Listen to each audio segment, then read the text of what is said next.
Hello बच्चों, हम लोग पढ़ रहे हैं क्लास 10th का मैथ जिसमें चल रहा है द्विघात समीकरण। और द्विघात समीकरण के आप पिछले 3 एक्सरसाइज को देख चुके हैं। 4.1, 4.2 और 4.3 की 2 वीडियोज़ होंगे जिसमें अलग अलग पार्ट में करके दिया गया है। ये आपका 4.3 का तीसरा पार्ट है वीडियो का। तो देखते हैं, इसमें हम लोग क्वेश्चन नंबर 5 के बाद के क्वेश्चंस को सॉल्व करेंगे। पहले वीडियो में क्वेश्चन नंबर 1 को सॉल्व किया गया था, दूसरे में क्वेश्चन नंबर 2 से लेकर क्वेश्चन नंबर 4 तक। अब यहाँ पे हम क्या देखेंगे, क्वेश्चन नंबर 5 को सॉल्व किया जाएगा। क्वेश्चन नंबर 5 यहाँ पे लिखा हुआ है, क्या है, एक क्लास टेस्ट में शेफाली की गणित और अंग्रेजी में प्राप्त किए गए अंकों का योग कितना है, 30 है। यदि उसको गणित में 2 नंबर और मिल जाता और अंग्रेजी में 3 नंबर कम मिलता तो भी उनके अंकों का जो गुणनफल होता वो कितना होता, 210 होता। उसके द्वारा दोनों विषयों में प्राप्त किए गए अंक ज्ञात कीजिए। बस सीधा सा समझिए, एग्जाम में पूछेगा तो आपके पास 2 तरीके होंगे, बट यहाँ पे हमारा चल रहा है एक्सरसाइज कौन सा, द्विघात समीकरण। तो हम लोग इसको द्विघात के तरीके से ही सॉल्व करेंगे। तो वो कैसे होगा उसको ध्यान से समझिएगा। कौन कौन से विषय हैं यहाँ पे रफली लिख लेते हैं। एक है आपका गणित और एक है अंग्रेजी। यहाँ एक है गणित और एक है अंग्रेजी, मैथ और इंग्लिश। और दोनों में पाए गए नंबर का जो योगफल है वो कितना है, 30 नंबर है। टोटल कितना है, 30 नंबर है। तो यहाँ पे हम लोग लिख लेते हैं, माना शेफाली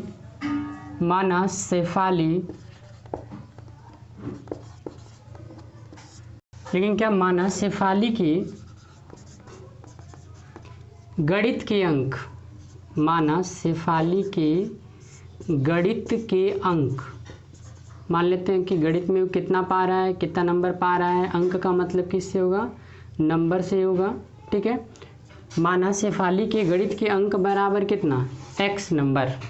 गणित में कितना नंबर पा जा रहा है, x नंबर पा रहा है। तो आप गणित के जगह पे x लिख लीजिए। अब आपको किसका पता करना है, इंग्लिश का, बराबर 30 के।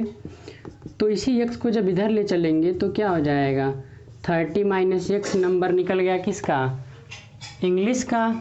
इसलिए शेफाली के कौन से विषय के, अंग्रेजी, ई फॉर इंग्लिश, अंग्रेजी के अंक कितने हो जाएंगे, तो अंग्रेजी के अंक हो जाएंगे 30 माइनस x।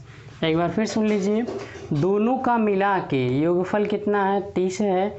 अगर एक आपका x है तो दूसरा कितना होगा, तो मैथ x मान लिए तो x प्लस ई बराबर 30 की। तो इंग्लिश का मान कितना निकल जाएगा, 30 माइनस x। ऐसा इसलिए कर रहे हैं हम लोग, एक को x और एक को y नहीं मान सकते। क्यों, क्योंकि हमको द्विघात समीकरण बनाना है तो एक ही वेरिएबल होना चाहिए, एक से अधिक हमारा वेरिएबल नहीं होना चाहिए। अब ये हमारा कॉन्सेप्ट क्लियर हो गया, इसको छोड़ देते हैं, यानी कन्फर्म हो गया कि मैथ में कितना नंबर पाई है, x, और अंग्रेजी में कितना पाई है, 30 माइनस x। अब क्वेश्चन देख लेते हैं, कंडीशन पढ़ते हैं। दूसरा number, according to the question, प्रश्नानुसार कह रहा कि गणित में 2 अंक अधिक, गणित का कितना है, x है, इसमें 2 और जोड़ दीजिए। गणित में 2 अंक अधिक, तो गणित में 2 अंक अधिक, और अंग्रेजी में 3 अंक कम। अंग्रेजी का कुल कितना है, 30 माइनस x है, और इसमें से भी 3 अंक कम, तो 3 और घटा दीजिए। जब अधिक कहेगा तो प्लस करेंगे, कम कहेगा तो माइनस करेंगे। कम मिले होते तो उनके अंकों का गुणनफल, तब दोनों विषय का जब गुणा कराते हैं तो कितना मिलता, 210 मिलता। यही आपका मेन लाइन है, अच्छे से समझ लीजिएगा। कह रहा है यदि गणित में 2 अंक और मिला होता और अंग्रेजी में से 3 अंक कम मिला होता, तब जब दोनों का गुणा कराते तो कितना आता, 210 आता। लिख लिया गया। अब इसी को एक समीकरण का रूप दे देते हैं, x प्लस 2, 30 में से 3 घटाएंगे तो कितना बचेगा, 27 माइनस x बराबर 210 के। गुणा करा लीजिए, x का 27 के साथ होगा 27x, x का x के साथ होगा x स्क्वायर, 27 का 2 में करेंगे तो कितना आ जाएगा, 54, 2 का x में होगा 2x बराबर 210 के। अब यहाँ से x स्क्वायर को ट्रांसफ़र कर दीजिए, इधर आएगा प्लस हो जाएगा। 27 में से 2 घटा देंगे तो 25 बचेगा प्लस में, और उसी 25 को जब उधर ले चलेंगे तो माइनस 25 x हो जाएगा। x हो गया क्लियर। अब 210 उधर ही है, 54 को जब उधर ले जाके घटाएंगे तो क्या मिलेगा, ध्यान से देखिएगा। 10 में से 4 घटेगा तो कितना बचेगा, 6। 210 में से 54 घटा के यहाँ पर लिख रहे हैं। 10 में से 4 घटेगा 6, ये हो गया आपका। 20 में से 5 घटेगा तो कितना, 15, यानी 156 बचेगा। इधर से सब ट्रांसफ़र हो गया तो क्या मिला, 0। अब इसी का हम लोग फैक्टर कर लेंगे। x² - 25x प्लस 156 का हम लोग फैक्टर करेंगे तो ऐसा पेयर ढूंढना है कि गुणा कराने के बाद 156 आए और जोड़ने के बाद कितना है, 25 आए। तो आप क्या करिए, 156 का फैक्टर कर लीजिए। 2 7 14, 2 8 16, 2 से ये हो जाएगा आपका 36, 39 हो गया। 3 से काटेंगे तो कितना हो जाएगा, 13। अब पेयर ले लेते हैं, 2 दूना 4 तियाँ 12, तीनों को एक साथ करेंगे तो कितना हो गया, 12 और एक जोड़ा क्या मिला, 13। 12 और 13 को जोड़ेंगे तो कितना मिल जाएगा, 25, यानी पेयरिंग हो चुका है।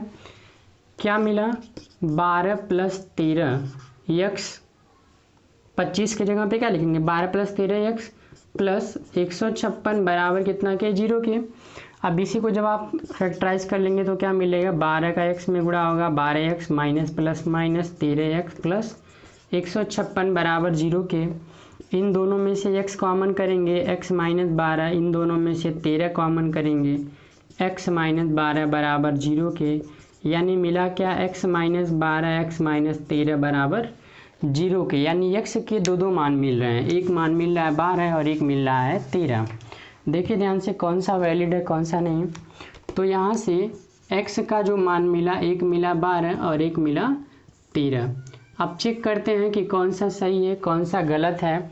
तो दोनों ही सही है, ठीक है। कैसे सही है उसको ध्यान से देखिए, यहाँ पे रख लिया जाए। अगर x की जगह पे 12 रखेंगे तो मैथ का नंबर हो जाएगा कितना, 12। यदि मैथ का नंबर कितना है, 12 है, तो 30 में से 12 घटा देंगे तो कितना मिलेगा, 18। तो इंग्लिश का मान कितना मिल जाएगा, 18। और दोनों को जोड़ेंगे तो कितना हो जाएगा, 30, जो कि कह रहा है दोनों विषय का योगफल कितना है, 30 है। अब बाकी कंडीशन चेक कर लेते हैं। फिर कहा है कि अगर इसी में 2 बढ़ जाता तो 12 और 2 कितना हो जाएगा, 14। और इसमें से 3 कम हो जाता, 3 कम हो जाएगा तो ये कितना हो जाएगा, 18 में से 3 घट जाएगा 15। गुणा करा लेंगे तो 15 चौको 60, 6 बचेगा, 15 का नंबर 15 और 6 21, 210। कंडीशन को फॉलो कर रहा है। दोनों को जोड़ने पे 30 भी आ रहा है, 2 जोड़ के 3 घटा के गुणा कराने 210 भी आ रहा है। यानी आंसर हमारा जो 12 है वो सही है। दूसरा तरीका चेक कर लिया जाए, दूसरा आंसर हमारा सही है कि गलत है। यदि मैथ का जो नंबर है वो कितना है, 13 है। यदि मैथ का नंबर कितना है, 13 है, तो इंग्लिश का नंबर कितना होगा, 13। इसी में से घटा देते हैं, 30 में से 13 घटा देंगे तो कितना बचेगा, 30 में से 13 घटा देंगे तो बचेगा 17, ठीक है। अब कंडीशन को चेक किया जाए, दोनों को जोड़ने 30 तो आ रहा है। फिर कहा था इसमें 2 बढ़ा दिया जाए, 2 नंबर और पाएगा तो कितना नंबर, मैथ में 2 नंबर और पाएगा तो 15 नंबर, और इसमें से 3 नंबर और कम पाएगा तो कितना नंबर हो जाएगा, 14 नंबर। देखिए सेम वैल्यू आ रहा है तो गुणा कराने पे ये भी 210 210 आ रहा है। इसलिए यह दोनों ही आंसर आपका क्या है, सही है। नेक्स्ट क्वेश्चन, क्वेश्चन नंबर 6 है। एक आयताकार खेत का विकर्ण उसकी छोटी भुजा से 60 मीटर अधिक लंबा है। यदि बड़ी भुजा छोटी भुजा से 30 मीटर अधिक हो तो खेत की भुजाएं ज्ञात कीजिए। पहला नंबर किस आकार का है, आयताकार का है। तो रफली एक फिगर बना लेते हैं आयताकार का। ये हो गया आयताकार खेत। विकर्ण आप जानते हैं किसी भी 2 शीर्ष को मिलाएंगे तो विकर्ण बन जाएगा, तो इसको बना लीजिए आप विकर्ण। बाकी नाम कुछ दे देते हैं, A B C और D। ये आयताकार खेत है, ये इसका विकर्ण AC है, ये बड़ी वाली भुजा और ये छोटी वाली भुजा। खेत की भुजाएं ज्ञात कीजिए। जो हमेशा याद रखिएगा, छोटे वाले को x मान लेते हैं तो मान लेंगे कि इसकी चौड़ाई क्या है, x है। या प्रश्न की लैंग्वेज में ही लिखा जाए तो लिख लिया जाएगा, माना छोटी भुजा बराबर x। माना छोटी भुजा जो कि हमारा क्या है, चौड़ाई है। छोटी भुजा कौन है, चौड़ाई है, बराबर कितना, x मीटर, मीटर भी लिख सकते हैं, मीटर ही लिखना होगा क्योंकि यहाँ पे मीटर में दिया है। ठीक है, मान लेते हैं कि छोटी भुजा जो है वो कितनी है, x मीटर है, तो इसलिए बड़ी भुजा क्या होगी, इसलिए बड़ी भुजा के लिए कंडीशन पढ़ा जाए। बड़ी भुजा जो है छोटी भुजा से कितनी बड़ी है, देखिए बड़ी भुजा छोटी भुजा से 30 मीटर अधिक है, तो छोटी वाली कितनी है, x है, इसी में 30 और बढ़ा देंगे, अगर ये x है तो इसी में 30 और जोड़ देंगे तो बड़ी वाली भुजा मिल जाएगी। बड़ी वाली भुजा मिलने का मतलब लंबाई मिल गया। अब बचा क्या, विकर्ण है, विकर्ण के बारे में जान लें। विकर्ण आयताकार खेत का विकर्ण यहाँ पे दिया हुआ है, विकर्ण के बारे में। विकर्ण जो है उसकी छोटी भुजा से 60 मीटर अधिक है। छोटी भुजा कितना है, x है, इससे भी 60 अधिक है, तो x में कितना जोड़ लेंगे, 60 जोड़ लेंगे, तो विकर्ण कितना बन गया, x + 60 मीटर। तो इस तरीके से 3 साइड मिल गए। अब कोई ना कोई रिलेशन तो ज़रूर होगा, तभी तो क्वेश्चन बना है। देखिए नियम होता है, किसी भी आयत के सभी कोण जो होते हैं वो 90-90 अंश होते हैं, और जब 90 अंश हो गया तो यह एक समकोण त्रिभुज बन गया। और जब समकोण त्रिभुज बन गया तो यहाँ पे हम लोग पाइथागोरस का नियम लागू कर सकते हैं, यानी लिखेंगे क्या, समकोण त्रिभुज ABC में, समकोण त्रिभुज ABC में चलेंगे तो फार्मूला क्या बनेगा, AC² = AB² + BC² होता है, कर्ण का स्क्वायर बराबर आधार का स्क्वायर प्लस लंब का स्क्वायर। AC की जगह पे कितना, x + 60, AB की जगह पे कितना, x + 30, B से C कितना है, x है, लिख के छोड़ दीजिए। चलिए फार्मूले सॉल्व करते हैं। a + b के होल स्क्वायर का फार्मूला क्या होगा, a² + b² + 2 × a × b, इधर भी वही काम, a² + b² + 2 × a × b, और इसको आप ऐसे ही लिख लीजिए x² से x² कट गया, बाकी को ध्यान दीजिए। तो यहाँ पे कितना होगा, 6 का स्क्वायर होगा 36, और एक 0 का स्क्वायर करेंगे 2 0, 3600 हो गया। 60 दूना 120x, यहाँ से क्या मिलेगा, 3 का स्क्वायर होगा 9, और 2 0 आ जाएगा, 1 0 का स्क्वायर। अब यहाँ पे 3 दूना 6, यानी कि 60x प्लस कितना, x², सबको उधर ही ले चलते हैं, x² पहले से है, फिर क्या था 60x, इधर से किसको ले चल रहे हैं, 120x को, 900 उधर पहले से था, और इधर से हम लोग 3600 को उधर ट्रांसफ़र कर रहे हैं, -3600 हो जाएगा। इधर सब कुछ ट्रांसफ़र हो गया तो बचा कितना, 0। अब लिख लीजिए सबको, x², 120 में से 60 घटेगा तो माइनस में 60 बचेगा, क्योंकि माइनस बड़ा है। अब 3600 में से माइनस बड़ा है तो माइनस का साइन आएगा, 3600 में से 900 घटा लेंगे तो कितना मिल जाएगा, 2700, ये मिल जाएगा आपका। ठीक है, माइनस में अब ऐसा फैक्टर करना है कि गुणा करने पे 2700 आए और घटाने पे कितना आए, तो 60 आए। ठीक है, तो 0 को आप छोड़ दीजिए, केवल 27 का क्या हो जाएगा। ठीक है, केवल 27 की बात करें तो यहाँ से इसका फैक्टर कर लीजिए, 27 का फैक्टर जब करेंगे आप तो कितना मिल जाएगा, 3 और 9, पेयर भी मिल गया। 9 में से 3 को घटाएंगे तो कितना मिल जाएगा, 6 मिल जाएगा। यानी फाइनली आपको क्या मिला, 60 के जगह पे लिखना कितना है, 90 - 30, 90 में से 30 घटाएंगे 60 आ जाएगा, 90 का 30 में गुणा करेंगे 2700 आ जाएगा। -2700 बराबर 0 के इसका फैक्टर कर लेंगे, x² - 90x + 30x - 2700 = 0। इसके बाद से क्या मिलेगा, x कॉमन करेंगे, x - 90, फिर आपको यहाँ से जब 30 कॉमन करेंगे तो मिलेगा x - 90 बराबर 0 के, दोनों ब्रैकेट सेम हो गया, एक में लिख लीजिए x - 90, बचा क्या, x + 30 = 0।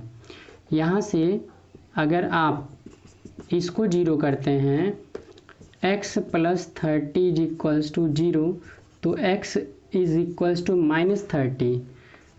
ठीक है। x का जो मान आया वो कितना आ गया -30, अग्राह हो जाएगा, इनवैलिड हो जाएगा। क्यों? क्योंकि दूरी कभी भी ऋणात्मक नहीं होती है, तो इसको छोड़ देंगे। बाकी क्या बचा इसको देखे ध्यान से, x - 90 = 0, तो x का मान कितना हो जाएगा 90। और x माने किसको थे, x क्या माने थे छोटी भुजा, इसलिए इसी मान को सबके जगह पे रख लेंगे। इसलिए छोटी भुजा बराबर कितना हो जाएगा 90 मीटर। और यहाँ पे 90 और 30 रख के जोड़ लेंगे तो 9 3 12, 120। बस हमको खेत की भुजाएं ज्ञात कीजिए। भुजाएं ज्ञात करने का मतलब होता है लंबाई और चौड़ाई बताना। खेत की भुजाएं बताने का मतलब क्या हो गया, लंबाई और चौड़ाई बताना। तो लंबाई कितना हो गया आपका 120 मीटर हो गया और चौड़ाई कितना हो गया 90 मीटर हो गया। तो ये आपका आंसर हो जाएगा। अगर विकर्ण भी पूछा होता तो विकर्ण x की जगह पे x का मान रख देंगे 90 और जोड़ देंगे, तो ये आपका कितना हो जाएगा 150 मीटर। यानी फाइनली हम लोग इसको द्विघात समीकरण को सॉल्व करेंगे। x का जो मान आएगा, जो x माने थे उसी के जगह पे रख लिया जाएगा, तो हमारा आंसर मिल जाएगा। क्वेश्चन नंबर 7 है, देखिए दो संख्याओं के वर्गों का अंतर 180। छोटी संख्या जो है, छोटी संख्या का वर्ग बड़ी संख्या का 8 गुना है, तो दोनों संख्याएं ज्ञात कीजिए। तो अब यहाँ पे हमको दो कंडीशन और भी स्क्वायर में दिया है, तो 2 वेरिएबल लेना ही पड़ेगा, ठीक है। तो लिख लेते हैं, माना बड़ी संख्या बराबर क्या x व छोटी संख्या बराबर y। देखिए इस सब क्वेश्चनों को बहुत ध्यान से समझना होता है, तभी समझ में आएगा। बड़ी संख्या जो है वो क्या है x है और छोटी संख्या क्या है y है। अब यहाँ पे ध्यान से कंडीशन को पढ़ते हुए लिखते चला जाए। अकॉर्डिंग टू द क्वेश्चन, दो संख्याओं के वर्गों का अंतर, मतलब बड़ी संख्या के स्क्वायर में से छोटी संख्या के स्क्वायर को घटाएंगे। स्क्वायर मतलब वर्ग। दो संख्या के वर्गों का अंतर कितना है 180 है। अंतर कितना है 180 लिख लिया गया। समीकरण नंबर 1 बना लीजिए। वह दूसरा कंडीशन क्या है उसको देखिए ध्यान से।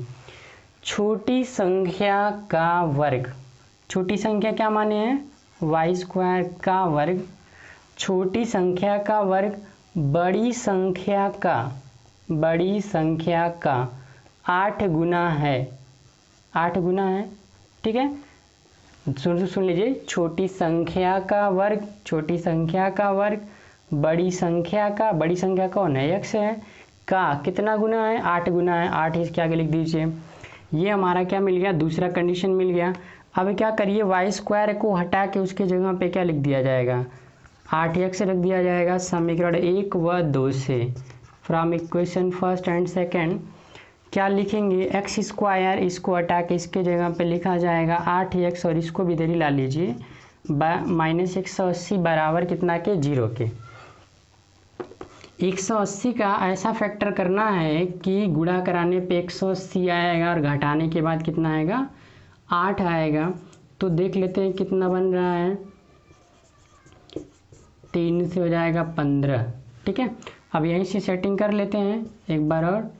3 × 5 = 15, घटा के कितना लाना है 8 लाना है, ठीक है। 8 लाने के लिए हम लोग क्या करेंगे 3 × 3 = 9 दूना 18 और 5 दूना 10, यानी 18 और 10 दो पेयर मिला। 18 में से 10 को घटाएंगे तो 8 मिल जाएगा, यानी x² -18 -10। 18 की जगह पे क्या लिखना होगा, 8 की जगह पे क्या लिखेंगे 18 - 10। 18 में से 10 घटाएंगे 8, गुणा करा लेंगे तो 180 -180 बराबर 0 के। अब यहाँ से फैक्टर करने का तरीका तो सीख ही गए होंगे आप लोग। 18x - +10x -180 बराबर 0 के। दोनों में से x कॉमन कर लेंगे, x - 18, दोनों में से 10 कॉमन कर लेंगे, x - 18 बराबर 0 के। अब दोनों ब्रैकेट सेम हो गया, एक में कर लेते हैं और जो बच जाएगा उसको एक में, यानी कि यहाँ से बचा x और यहाँ से बचा 10 बराबर 0 के। अब यहाँ से ध्यान दीजिएगा, यदि x + 10 = 0 करेंगे तो x का मान आएगा -10, जो कि इनवैलिड आ जाएगा, इनवैलिड नहीं होगा, इसका स्क्वायर किया जा सकता है। इनवैलिड होगा, क्यों होगा तो ध्यान से सुनिए।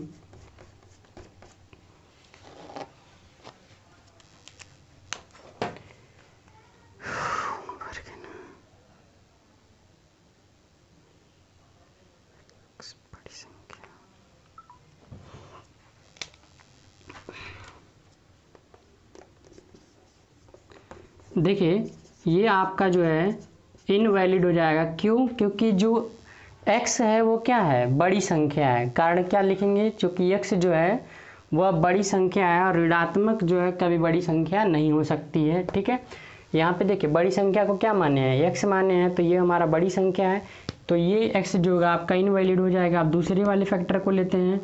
दूसरा वाला क्या था आपका, यदि x माइनस 18 बराबर 0 के करेंगे तो x का मान मिलेगा 18। ठीक है, ये प्लस में है, आपका बड़ी संख्या को फॉलो भी कर रहा है, तो इसी मान को यहाँ पे रख लेंगे या फिर लिखेंगे अतः बड़ी संख्या बराबर कितना 18 व छोटी संख्या बराबर y माने थे, तो यहीं पे x के जगह पे मान रख लीजिए। ठीक है, छोटी संख्या पहले यहाँ पर रफली चेक कर लेते हैं हम लोग, क्या है y² बराबर 8x, x के जगह पे कितना लिख रहे हैं 18। 18 का 8 में जब आप गुणा करेंगे तो कितना मिलेगा, चलिए यहीं से पेयर बना लेते हैं। 18 को लिख लेते हैं 4 गुणे 2 और इसको लिख लेते हैं 2 गुणे 9, और जब स्क्वायर हटेगा तो जोड़ा बनेगा, 4 का हो जाएगा 2 और इन 2 में से 1 2 आ जाएगा, और 9 का कितना आ जाएगा 3, 2 दूना 4 3 12, यानी कि y का जो मान मिलेगा वह कितना मिल जाएगा 12। इसलिए छोटी संख्या कितनी हो जाएगी 12 और बड़ी संख्या कितनी हो जाएगी 18, जिनके वर्गों का योग अंतर जो होगा 180 होगा, और छोटी संख्या का जो वर्ग होगा वह बड़ी संख्या का 8 गुने के बराबर होगा। नेक्स्ट क्वेश्चन नंबर 8 देखते हैं। एक रेलगाड़ी एक समान चाल से 360 किलोमीटर की दूरी तय करती है। यदि यह चाल 5 किलोमीटर प्रति घंटा अधिक होती तो वह उसी यात्रा में 1 घंटा कम समय लेती। रेलगाड़ी की चाल ज्ञात कीजिए। जो पूछा है आप उसी को पहले x मान लीजिए, फिर उसके बाद बताते हैं स्टेप वाइज कैसे कैसे क्या करना है। माना रेलगाड़ी की चाल बराबर x किलोमीटर प्रति घंटा, और इस टाइप के एक क्वेश्चन कन्फर्म है आपके बोर्ड एग्ज़ाम में आने होते हैं, तो ध्यान से समझिएगा। सिंपल सा फार्मूला होते हैं, या फिर एक चीज़ और, एक डेटा और लिख लेते हैं, क्या कितना दूरी तय कर रही है, तय दूरी ट्रेवल डिस्टेंस कितना दूरी तय कर रही है। तो जो दूरी है वो आपका फिक्स है 360 किलोमीटर दोनों ही कंडीशन में। अब चूँकि फार्मूला होता है चाल बराबर क्या, दूरी बटे समय, चाल बराबर दूरी बटे समय, तो यहीं से आप ट्रांसफ़र कर लेंगे तो क्या मिलेगा, अगर समय को चाल के जगह चाल को समय के जगह पे भेज देंगे तो फार्मूला बन जाएगा समय बराबर दूरी बटे चाल। अब इसी फार्मूले से हम लोग क्या करेंगे, दोनों कंडीशन को लिख लिया जाएगा। तो प्रश्नानुसार पहली बार जब इसकी स्पीड कितनी है, x है, कितना दूरी चल रहा है 360 दूरी, तो कितना समय लेगा, तो समय बराबर दूरी जो कि कितना चल रहा है 360 किलोमीटर, समय कितना लग रहा है, चाल क्या है, तो चाल हम लोगों ने मान लिया है x, यानी इतना घंटा लगेगा। ठीक है, अब दूसरे टाइम की बात कर रहे हैं हम लोग, t2 की बात कर रहे हैं, दूरी उतना ही चलना होगा, तो ऊपर लिखा जाएगा 360, बाकी नीचे ध्यान दीजिए। यदि यह चाल, कौन सा चाल, जो x है, यह चाल 5 किलोमीटर प्रति घंटा अधिक के लिए हम लोग क्या करेंगे, प्लस कितना 5 किलोमीटर प्रति घंटा अधिक होता, लिख लिया गया। तो अभी तो दोनों हम लोग टाइम डिसाइड कर लिए, ठीक है। अब यहाँ पे चूँकि हम लोगों ने टाइम डिसाइड कर लिया, अब प्रश्नानुसार क्या मिला उसको ध्यान से देखिएगा। पहले समय ज़्यादा लग रहा था, स्पीड कम होगी, समय ज़्यादा लगेगा। अब क्या है, स्पीड इसकी पहले t1 बड़ा है, कितना घंटा अधिक समय लग रहा है, तो 1 घंटा इसमें से जब घटा देंगे तब जा कर के किसके टाइम के बराबर होगा, T2 टाइम के बराबर होगा। मतलब पहले स्पीड कम थी, अधिक समय ले रहा था, अब स्पीड कम है, स्पीड ज़्यादा है तो समय कम लेगा।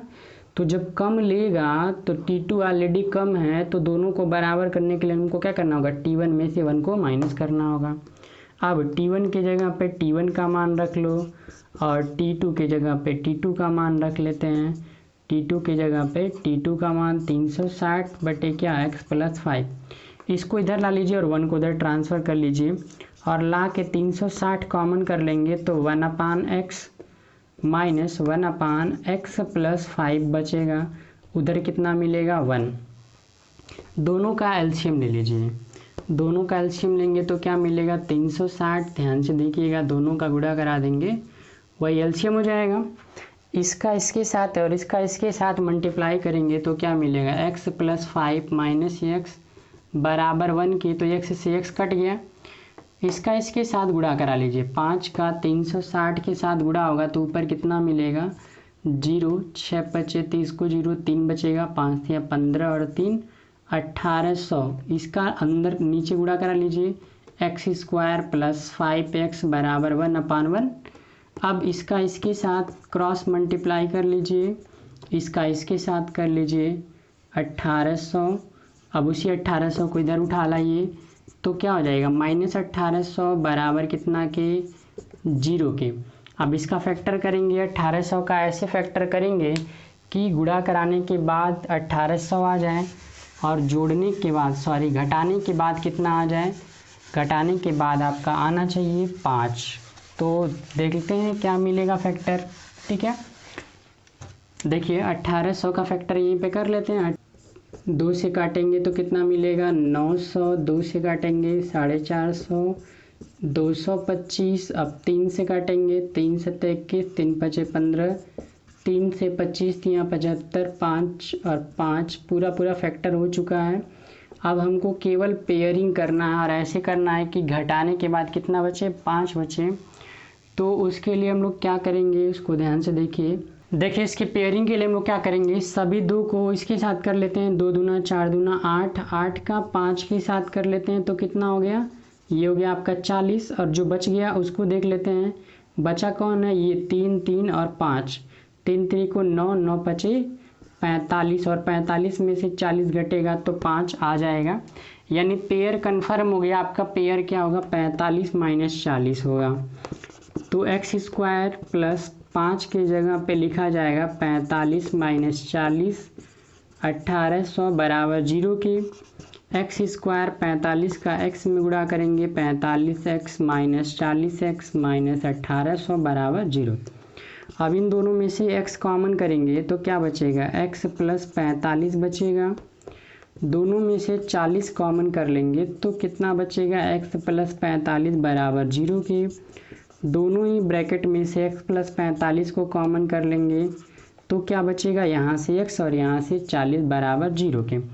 अब यहीं से आप वैल्यू निकालिए, यदि x + 45 बराबर 0 के तो x का मान -45, जो कि इनवैलिड हो जाएगा, अग्राह्य हो जाएगा। क्यों अग्राह्य हो जाएगा, तो चाल कभी भी ऋणात्मक नहीं होती। x क्या माने, चाल माने, और चाल कभी भी ऋणात्मक नहीं होती, छोड़ देंगे। आप दूसरे ब्रैकेट को लेंगे, दूसरा ब्रैकेट हमारा क्या था, यदि x - 40 बराबर 0 के तो x का मान कितना हो गया, 40 हो गया। यानी x किसको माना गया था, रेलगाड़ी की चाल। अतः आप लिख लेंगे क्या, माना को हटा देंगे, लास्ट में लिखेंगे अतः रेलगाड़ी की चाल 40 किलोमीटर प्रति घंटा है। यही आपका आंसर हो जाएगा।